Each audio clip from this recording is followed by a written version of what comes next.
ശാസ്തമംഗലത്ത് നിന്ന് ഒരു 200 മീറ്റർ മുന്നോട്ട് പോയി കഴിഞ്ഞാൽ റോഡരികിൽ ഇങ്ങനെ ഒരു വലിയ ബോർഡ് കാണാം. അവിടെ നിന്ന് നമ്മൾ ലെഫ്റ്റ് സൈഡിലോട്ട് അകത്തേക്ക് നോക്കുമ്പോഴാണ് ഇപ്പോൾ വാർത്തകൾ നിറയുന്ന തിരുവനന്തപുരം കോർപ്പറേഷൻ്റെ വക ആ ബിൽഡിങ്ങും അതിനുള്ളിലിരിക്കുന്ന MLAയുടെയും കൗൺസിലറുടെയും 2 ബോർഡുകളും. അതിൽ വലിയ ബോർഡ് MLAയുടേതാണ്.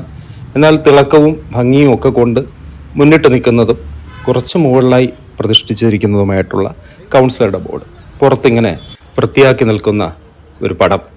അവിടെ എൻ്റെ മാലിന്യം എൻ്റെ ഉത്തരവാദിത്വം എന്ന് എഴുതിയിരിക്കുന്ന ആ ചുവര് മുഴുവൻ മാലിന്യങ്ങളെ കൊണ്ട് കറപിടിച്ചിരിക്കുകയാണ്.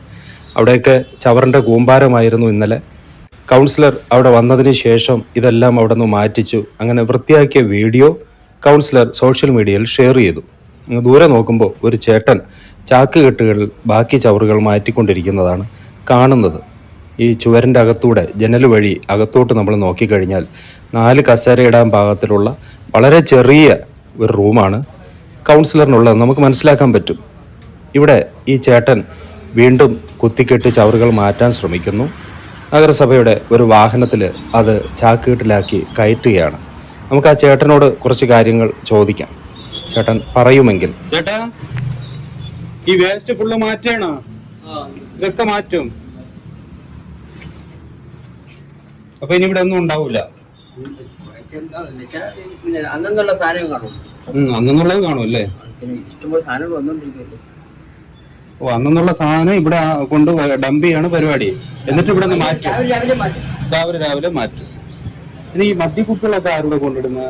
അത് ഇവര് കളക്ട് ചെയ്തിട്ട് ഇവിടെ കൊണ്ടുവയ്ക്കുന്നതാണോ? അല്ലാതെ വെള്ളം അടിച്ചിട്ട് ഇവിടെ റൂട്ടിലിടാതെ അത് നമുക്ക് ഇവിടെ കൊണ്ടുവരാൻ. ഓക്കെ, ഇതാണ് അവസ്ഥ അല്ലേ? ഇവിടെ വേറെ സ്ഥലമില്ല ഈ ബിൽഡിംഗ് എന്താ ഒഴിച്ചു വയ്ക്കാൻ അല്ലേ? പാർട്ടി ഏതായാലും കൗൺസിലറും MLAയും ഒക്കെ ജനങ്ങളുടേതാണല്ലോ. ഇവിടെ ഒരു കൗൺസിലർക്കോ അല്ലെങ്കിൽ MLAക്കോ ഇരിക്കാൻ പറ്റിയൊരു അന്തരീക്ഷം ഇല്ലാത്ത പോലെ തോന്നുന്നു. ആ കൗൺസിലർ ഇരിക്കുന്ന റൂം മാത്രമാണ് നമ്മളിപ്പോൾ കണ്ടത്. കുറച്ച് കഷ്ടമാണ് കേട്ടോ. ഇതിന് ചുറ്റും ഇങ്ങനെ ചവറിടുന്ന ഒരു ഓപ്ഷനൊക്കെ ഉണ്ടെങ്കിൽ എന്ത് സ്മെല്ലായിരിക്കും അല്ലേ? നോക്കൂ, ഈ സംവിധാനത്തിലല്ലേ ഇരിക്കേണ്ടത്? അതും വലിയ ഒരു റാങ്കിലിരുന്ന ഒരാൾ.